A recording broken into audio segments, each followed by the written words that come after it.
ICEM-vivant.com pour mieux vivre avec les ondes électromagnétiques de notre quotidien. Présente Sud Radio, la santé demain, Gilles Goncalves. Bonjour et bienvenue sur Sud Radio dans l'émission La Santé Demain, une émission qui donne la parole aux acteurs de la santé, de la médecine en général et de la santé au naturel en particulier. Aujourd'hui, nous allons parler d'ostéopathie et de médecine chinoise. Pour cela, j'ai le plaisir d'accueillir Monsieur Frédéric Baume, ostéopathe et praticien en médecine traditionnelle chinoise et vietnamienne. Bonjour Frédéric Baume. Bonjour Gilles, merci pour l'invitation. Je vous en prie. On va commencer par les grandes questions. Même si la plupart des Français connaissent ce que c'est que l'ostéopathie et l'acupuncture, est-ce que vous pouvez nous expliquer un peu plus les points visés par l'ostéopathie? Pourquoi quelqu'un vient vous voir en règle générale? Alors les gens connaissent quand même beaucoup plus l'ostéopathie que l'acupuncture, quoi qu'il arrive. Donc l'ostéopathie, elle est rentrée dans les mœurs, il y a 25 ans à peu près. Quasiment tout le monde a un ostéopathe. Alors l'ostéopathie, sa visée principale, c'est réduire ce qu'on appelle les restrictions de mobilité, c'est-à-dire redonner du mouvement. C'est quand on est coincé, c'est ça? Quand on est coincé. On a mal au dos. La première phrase que j'ai appris en ostéopathie, c'est la vie, c'est le mouvement. Donc quand on remet du mouvement, les choses se libèrent. Et la plupart des blocages qu'on a, que ce soit crânien, la colonne, le ventre, c'est des blocages, c'est des stases. Donc l'ostéopathie, comme l'acupuncture, mais sur une autre philosophie, son but, c'est de libérer les tensions et remettre du mouvement dans le système. D'accord, donc vous traitez en particulier les problèmes de dos, mais encore des problèmes articulaires, épaules, genoux Tout ce qui est articulaire, déjà, pour commencer. Donc il y a une vision purement articulaire, le fameux crack. Qu'est-ce que c'est que le crack, d'ailleurs? Parce qu'on entend des... Alors, il y a deux cracks, si on peut appeler ça comme ça, différents. La première, c'est on sépare l'articulation, ce qu'on appelle on décoapte, on l'étire, et il y a une réaction d'articulation où il y a du gaz qui se crée et une bulle qui, entre guillemets, explose. Et c'est ce POC qu'on entend. Mais il y a aussi un autre son que des gens ont dû ressentir, c'est une sorte de crack, de r. Et ça, c'est de la fibrose qui se crée sur l'articulation ou sur un disque intervertébral. Donc, quand on sépare l'articulation, la fibrose lâche et ça peut faire un POC et un crack. D'accord. Et pourquoi ça fibrose, en fait? C'est toujours le même problème, c'est que quand la personne est bloquée, le corps va se protéger pour le bloquer encore plus, pour soulager le reste. Et en fait, le corps va créer de la matière pour se protéger. Simplement. D'accord, donc on peut dire que c'était. Ça prend du temps, ça se fait pas en un week-end. C'est ça, donc c'est chronique. Quand on a mal au dos depuis très longtemps, est-ce qu'on peut dire derrière que souvent les tissus sont fibrosés? Alors pas systématiquement, parce que la santé n'est pas que articulaire. Il peut y avoir d'autres raisons, comme neurologiques ou digestives. Les gens qui mangent pas bien, par exemple, s'inflamment le système digestif et ça peut provoquer d'autres inflammations autre part. Mais si on se base que sur l'articulaire, chaque personne évolue différemment. Mais on va dire une bonne moitié de personnes fibrosent de façon articulaire quand le système est bloqué. D'accord. Voilà. D'ailleurs, à propos de problèmes de maux de dos liés aux maux de ventre, on entend souvent l'ostéopathe dire « Tiens, vous avez une lombalgie qui est due à un problème digestif ou à un problème de dérèglement des intestins. » Alors, c'est un sujet qui est assez compliqué parce que qui a fait l'œuf, qui a fait la poule? Est-ce que c'est le stress qui bloque les intestins, qui met en stress le système, c'est-à-dire le système membraneux, le système musculaire, et le congestionne, le bloque, ce qu'on disait au début, qui amène après, comme toutes les membranes qui soutiennent les intestins, les organes, etc., s'attachent sur de la structure osseuse. Et la structure osseuse peut être embarquée en fait dans cette tension et créer des problèmes articulaires. Mais est-ce que ça ne vient pas non plus aussi d'un problème neurologique interne qui part du cerveau, du tronc cérébral, le système végétatif, le fameux, qui va après par un système métamérique, ça s'appelle. C'est comme si on est coupé en tranches de saucisson et chaque nerf qui sort de la colonne vertébrale innerve la zone dite. Vous voulez dire qu'il y a un lien entre le cerveau et l'organe? Oui. Comme il y a un lien entre l'organe et le cerveau. C'est entrant-sortant. C'est dans les deux sens. Voilà. Donc c'est compliqué. J'essaye toujours d'être le plus clair possible avec mes patients sur le fait de... Nous, on est là pour constater qu'il y a un blocage. dire l'origine du blocage. Est-ce qu'il date d'un mois, de 10 ans, ou est-ce que c'est une chute, ou est-ce que c'est une adaptation liée à un choc émotionnel? C'est très compliqué. Mon but, je parle en mon nom propre, parce que chaque ostéopathe travaille différemment, le but, c'est de débloquer et de remettre du mouvement chez les personnes pour que quand ils sortent de mon cabinet, ils soient beaucoup plus libres. Après, il y a plein de techniques différentes et c'est à nous, professionnels, de décider est-ce qu'on fait plutôt de l'articulaire, du viscéral, du crânien, de l'énergétique, etc. Il y a plusieurs méthodes différentes. Et comment est-ce que vous appréhendez un patient? C'est-à-dire, je viens vous voir, comment ça se passe? Déjà, je laisse parler le patient. Oui, c'est la base. C'est le minimum. Et quand je sens qu'il est nécessaire de poser des questions médicales pour faire ce qu'on appelle une anamnèse en médecine, l'anamnèse est faite pour faire un diagnostic différentiel, c'est-à-dire savoir si moi, ostéo ou acupuncteur, je peux toucher la personne sans risque. Je prends un exemple, il y a une quinzaine de jours. Ah oui, c'est important ça. J'ai une patiente avec une pleurésie. Elle ne pouvait pas s'allonger, elle suffoquait. Quand elle s'est allongée sur la table, je l'ai rhabillée tout de suite. Je n'ai pas cherché à comprendre. J'ai appelé son généraliste pour qu'elle l'ait prise en charge tout de suite. Elle a fait un examen et il s'avère qu'elle avait de l'eau dans les poumons. C'est pas de l'ostéopathie, c'est pas de l'acupuncture. Bien sûr. Là, c'est du médicament et c'est une prise en charge occidentale allopathique. Oui, c'est ça, je rappelle qu'en première attention, consultez votre médecin. Et ensuite, pour continuer sur la prise en charge, une fois que vous avez fait ce qu'on appelle l'anamnèse, le premier dialogue et le point sur la demande du patient, comment ça se passe? Alors ça, c'est pareil. Comme je vous ai dit, je parle dans ce que je fais au cabinet. Comme je suis aussi acupuncteur, beaucoup de gens viennent en première intention en ostéopathie, parce que le concept ostéopathique occidental, ça craque, on bouge les gens, etc. C'est ça, je suis bloqué, je viens vous voir, voilà. Donc c'est le réflexe. Mais je leur propose systématiquement l'acupuncture qui a un autre étage de traitement. Et donc j'incite les gens à aller aussi vers cette thérapie, pour qu'elle soit complémentaire et que le résultat final soit le plus optimisé possible. Donc classiquement, je les prends en charge en ostéopathie, parce que je suis ostéopathe, quoi qu'il arrive. Mais il y a toujours une part d'acupuncture dans la séance pour proposer une autre information au corps qui va agir sur une strate que l'ostéopathie n'a pas accès en fait. D'accord, donc en fait, vous êtes ostéopathe et vous mélangez la médecine chinoise avec votre pratique ostéopathique. C'est ce qui se fait assez couramment, je pense, dans le milieu des ostéopathes. Ils ont recours à d'autres méthodes. Et une des plus complémentaires, c'est, entre guillemets, souvent la médecine chinoise qui accompagne très bien le traitement ostéopathique. Merci pour vos explications. On vous retrouve tout de suite pour l'acupuncture et d'ores et déjà, nous allons rejoindre le docteur Jean-Christophe Charrier pour la chronique chronique. Bonjour, docteur Jean-Christophe Charrier. Comment est-ce que ça va ? Bonjour, monsieur Goncalves, ça va bien, merci. Le réveillon s'est bien passé et on va attaquer cette nouvelle année. C'est parfait. Donc, je suis aujourd'hui avec Frédéric Baume, qui est ostéopathe et praticien en médecine traditionnelle chinoise. Et je me demandais quelles étaient les plantes possibles dans le cadre de l'ostéopathie des douleurs articulaires pour nous aider au quotidien. Aujourd'hui, dans cette chronique, j'ai envie de vous parler du frêne, le Fraxinus excelsior. Et également Dieu, ça c'est le nom latin, c'est ça? Oui, tout à fait. Le frêne est une plante intéressante qui s'apparente un peu à l'aspirine naturelle, sans les inconvénients de l'aspirine. D'accord. Et qui va calmer les douleurs inflammatoires, qui va faire fuir même la fièvre quand on est un peu trop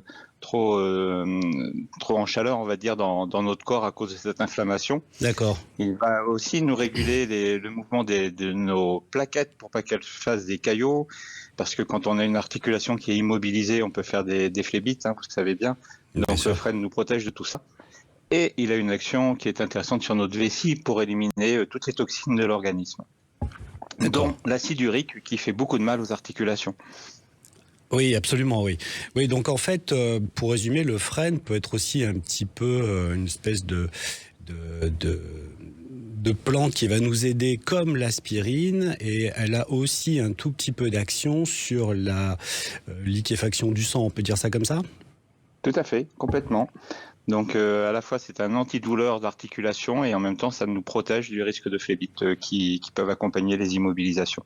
D'accord. Est-ce que vous auriez une autre plante à nous conseiller Alors, le bouleau, oui, le bouleau, parce qu'on travaille pas assez surtout, mais parce que c'est une plante qui va être intéressante surtout avec l'arrivée du printemps. Elle est bonne celle-ci, le bouleau. Voilà.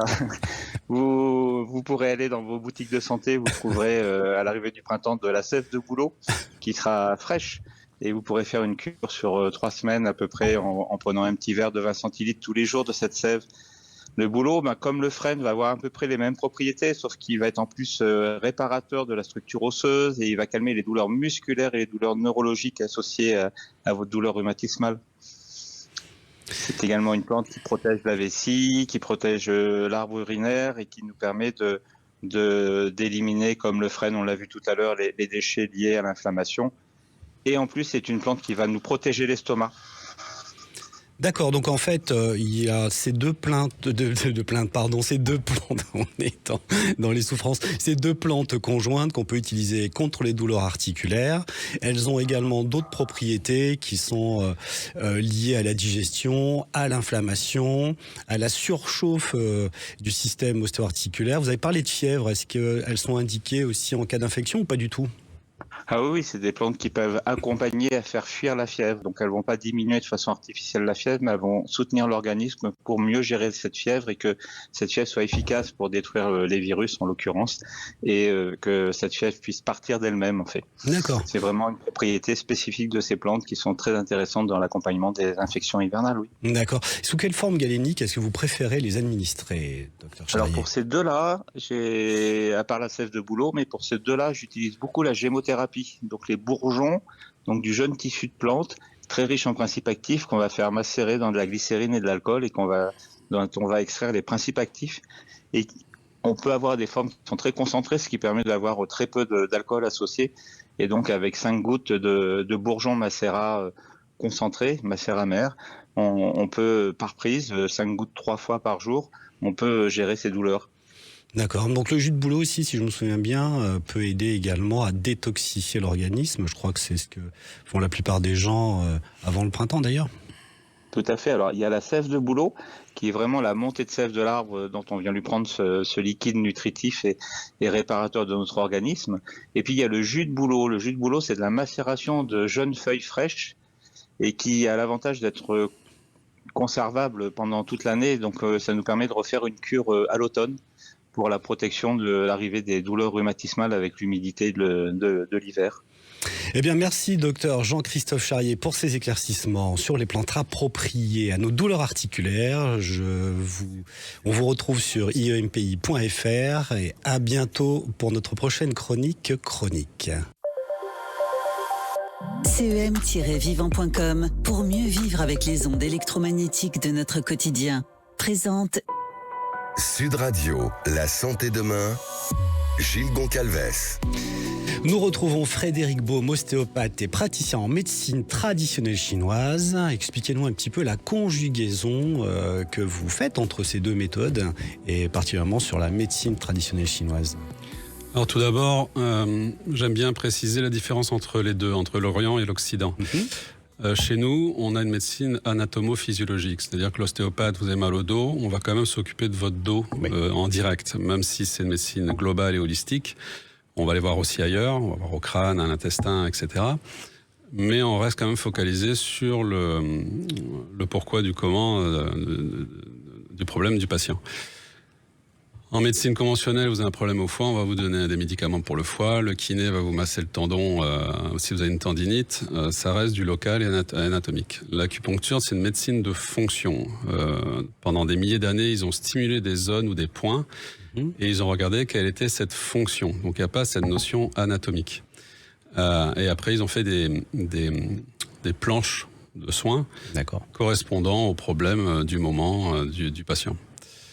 Donc la localisation n'est pas forcée. Elle peut être, mais vous pouvez piquer à des endroits qui ne correspondent pas à l'endroit de la douleur du patient. Vous voulez dire que vous pouvez traiter à distance de la douleur ? C'est pas une notion de distance parce que tout est relié dans le corps. Donc c'est pas une question de on traite à distance, c'est que quand tout le réseau neurologique du corps est relié. Il faut imaginer que dans le corps, il y a à peu près 400 points gâchettes, comme un interrupteur. Vous allez stimuler ou inhiber.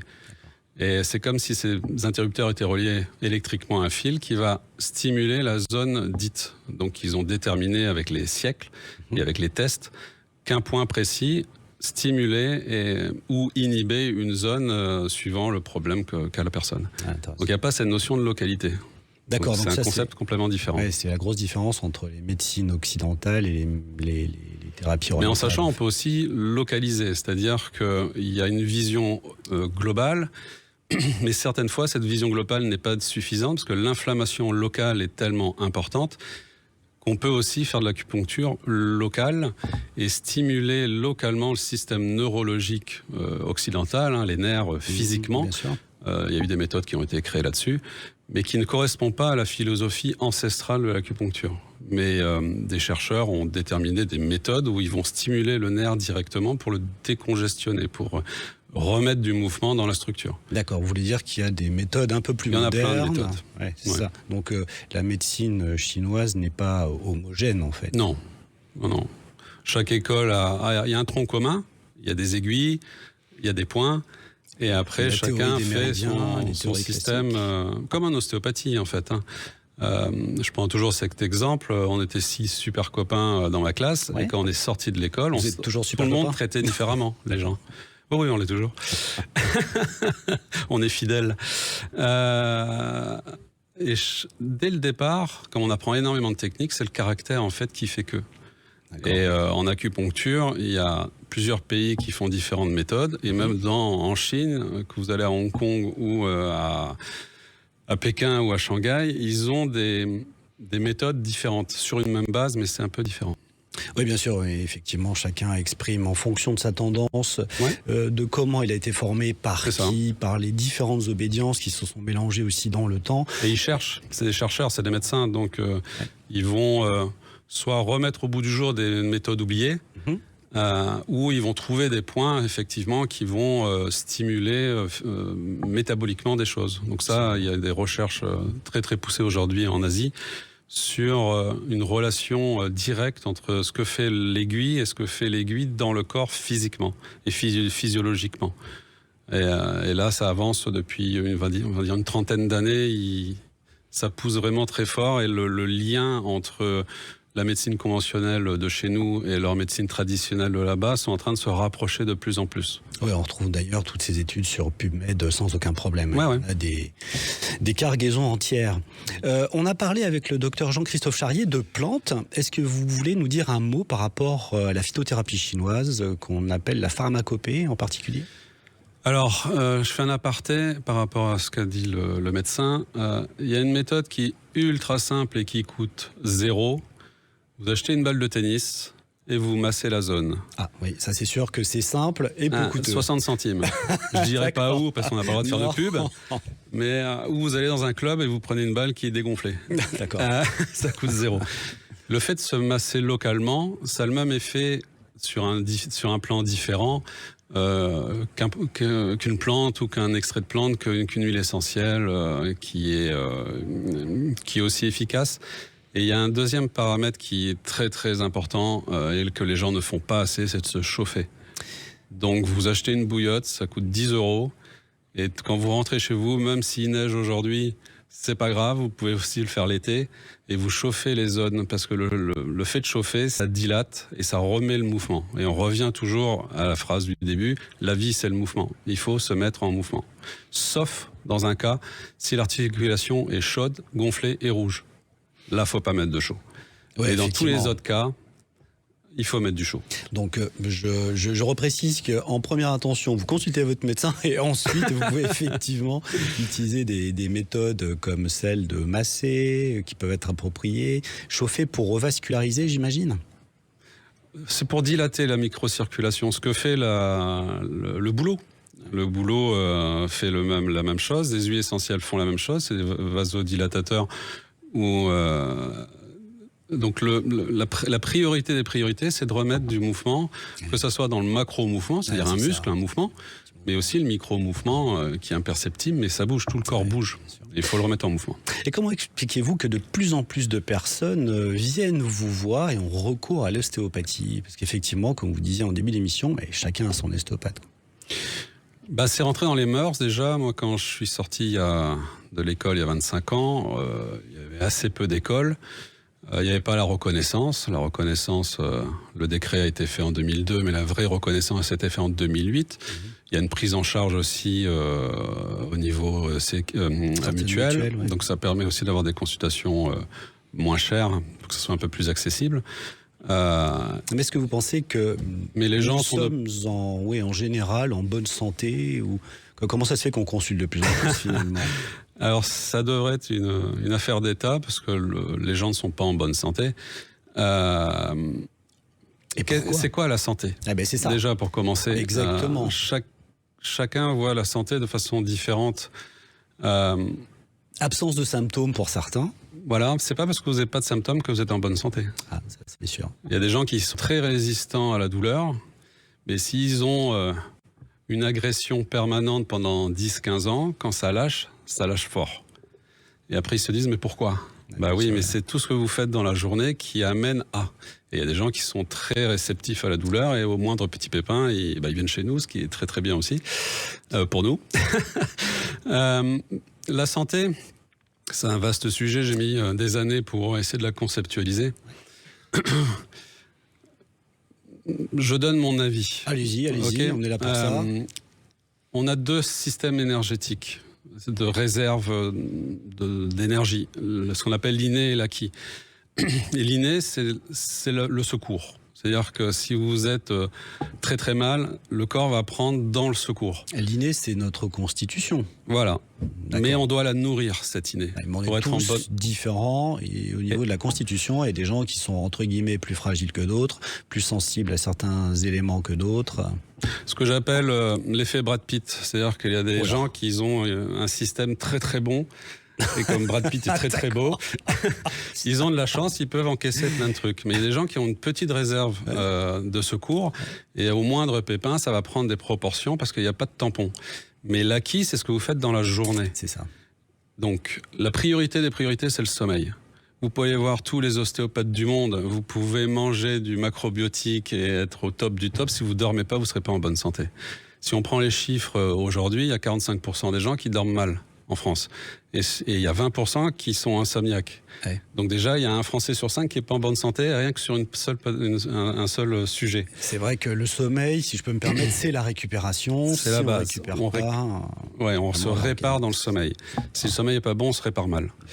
Donc après, on digère mal, etc. C'est pour ça que même si vous faites tout bien à côté, si vous digérez mal et vous absorbez mal, le rendement n'est pas bon.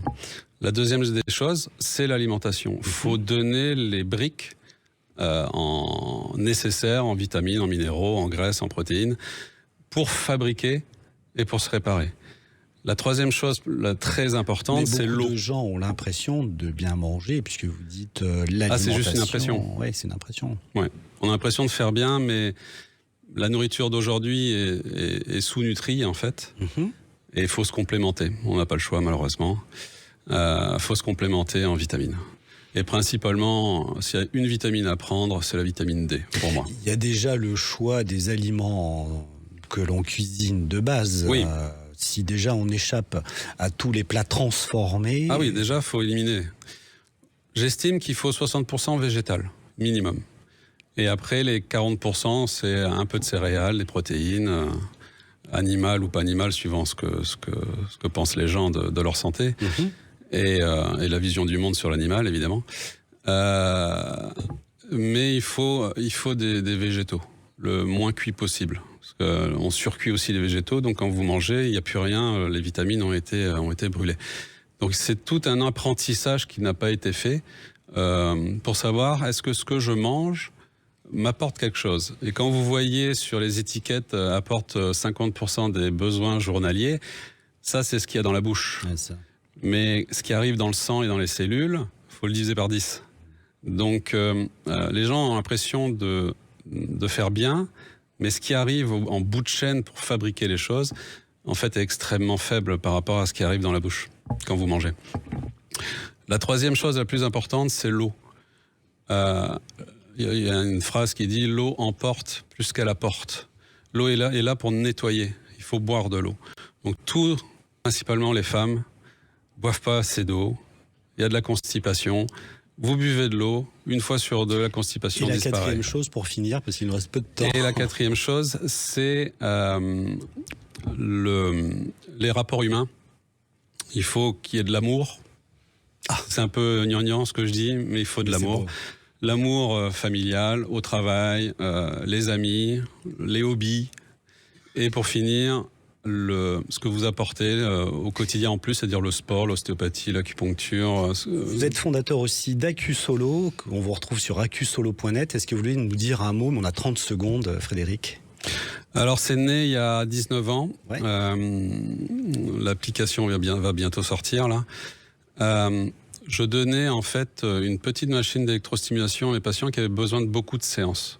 Parce qu'ils avaient des maladies assez importantes. Et au fil du temps, j'ai vu qu'il y avait quand même des effets importants. Il faut savoir qu'en acupuncture, il y a 4 façons de soigner, d'appréhender le patient. L'aiguille, c'est le plus connu, c'est l'acupuncture. Chez les enfants, je mets des aimants pour pas les piquer. C'est la digitopuncture, ce que font les Japonais, le shiatsu, et l'électricité, qui est surtout utilisée à Hong Kong. Donc AcuSolo, c'est une application de bien-être qui est fait par d'électrostimulation. Voilà, et on peut le faire à la maison. En plusieurs langues, ça sort à l'international. C'est une sortie internationale, ouais. Merci Frédéric Baume pour vos explications. Je vous rappelle qu'on peut vous retrouver sur Paris et qu'on vous retrouve sur le site acusolo.net. Et nous, chers auditeurs, on se retrouve dimanche prochain à 15h30 pour une nouvelle émission La Santé Demain. Sud Radio, La Santé Demain, Gilles Goncalves. Vous a été présenté par CEM-vivant.com pour mieux vivre avec les ondes électromagnétiques de notre quotidien.